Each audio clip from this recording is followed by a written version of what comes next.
সন্ধেবেলা আপনাদের বলেছিলাম না যে আমরা এক জায়গায় যাচ্ছি, তো এই যে আমরা চলে এসেছি রানাঘাটে। সেজেগুজে রেডি হয়ে গেছি। এখানে আমাদের বাড়িতে কালী পুজো, আমার দাদা ভাইয়ের বাড়িতে। তো আমরা সকালবেলা ঘুম থেকে উঠে রেডি হয়ে সেজেগুজে সবাই মিলে হই হই বাড়িতে চলছে।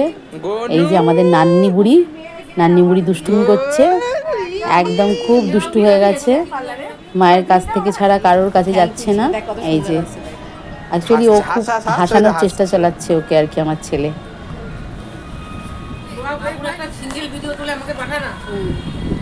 অনেকক্ষণ ধরে ও খুব দুষ্টুমি করছে, কারোর কাছে যাচ্ছে না।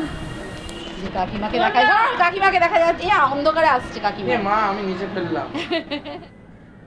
ওই জন্যই আর কি হাসানোর চেষ্টা চলছে। আর এই যে মায়ের মণ্ডপ তৈরি হয়ে গেছে, মা এখনও এসে পৌঁছননি। আমরা আগে যাব, ওই যে আমাদের ঐতিহ্য সিদ্ধেশ্বরী কালীবাড়ি, ওখানে আগে সবাই মিলে যাব পুজো দিতে। সবাই মিলে পুজো দিয়ে ওই মাকে পুজো দিয়ে তারপর আমরা আমাদের বাড়িতে মাকে নিয়ে আসব। মায়ের মণ্ডপ সব সাজানো হয়ে গেছে, একটু পরেই আমাদের মা চলে আসবেন। আর এই যে আমিও সকালবেলা উঠে একদম রেডি হয়ে গেছি, শাড়ি টাড়ি পরে।